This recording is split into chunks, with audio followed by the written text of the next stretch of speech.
Welcome back to my channel. I'm going to be sharing information on capital gains tax and your home with the good old Labour government looking to potentially tax the sale of your property, which of course is at zero tax rate right now. So what if selling your home in the UK came with a massive CGT or capital gains tax bill?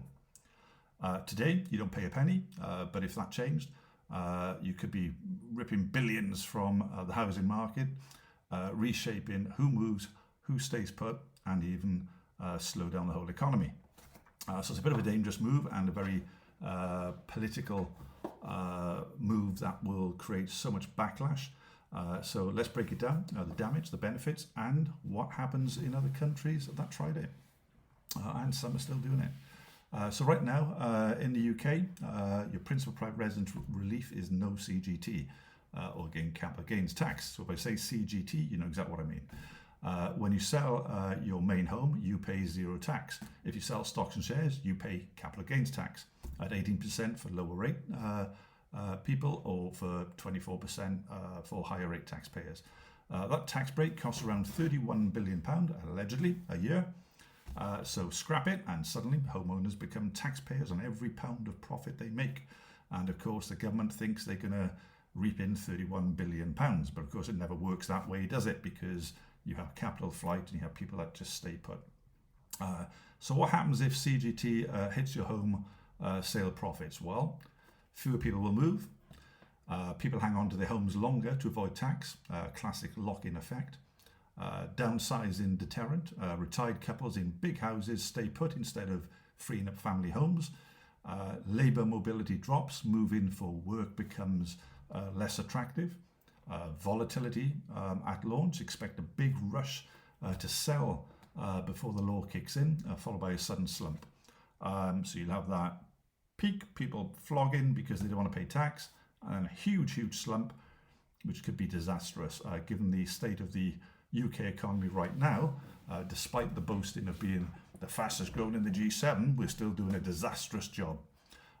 It creates admin headaches. So every time you do an extension or upgrade the kitchen or paint the wall, put a garden shed in, which hypothetically increases the value of your property or certainly the desirability, will you be allowed to put that against your capital gain and pay no tax on that improvement?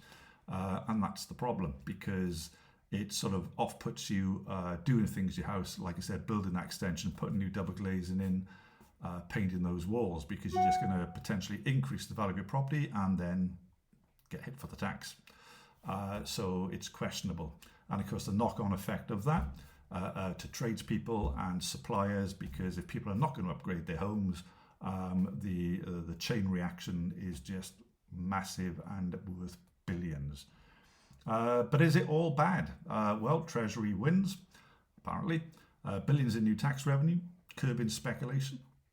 If flipping homes is taxed heavily, it reduces short-term churn. A fairer system, so they think. It sort of treats property more like shares, less of a free ride for homeowners, but treats it like shares, so again gets taxed. Price moderation by cooling demand slightly. It could slow runaway house price inflation. However, I do feel that certain aspects of the housing market will just increase in price because people will put their house prices up higher to accommodate and pay for the tax. And if designed well, it could even replace stamp duty, which is a buyer tax that really hurts mobility. So if they got rid of stamp duty, replaced it with CGT, would the government gain? Very questionable, and I'd be leading down the route of probably not. But of course it comes in the execution. The damage or benefit depends on how it's done. Some options used worldwide, sort of US, America, where the first $250,000 to $500,000 of gain is tax-free. Reinvestment relief, Spain lets you avoid tax if you buy another main home within 2 years. And deferrals, where Sweden allows you to roll gains forward, removing the lock-in.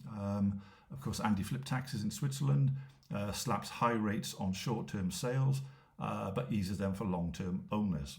So if you are someone that buys property, renovates, puts that double glazing in, paints the walls, etc., puts a new kitchen in, and then sells it fast, you'd pay more tax. Is that a good thing? Well, it's entrepreneurial, and of course it does keep people like tradesmen and the value chain in business. So indexation for inflation. You're only taxed on real gains and not just price rises over decades. This basically means that if inflation, which is now 3.8%, over 10 years, properties tend to increase about 3% a year. Again, that's a broad brush number, on average 3% a year. So are you really gaining any value in your property, or the inflation is just outstripping any value, and should you be taxed on it? Again, something to be answered. Expect few moves, downsizing frozen, and a clogged housing market. With smart design, it could, cut speculation, raise some revenue, and maybe even swap out bad taxes like stamp duty. So who knows? So bottom line, yes, the UK government could raise new tax revenue if structured like the US and maybe some bits from the other countries.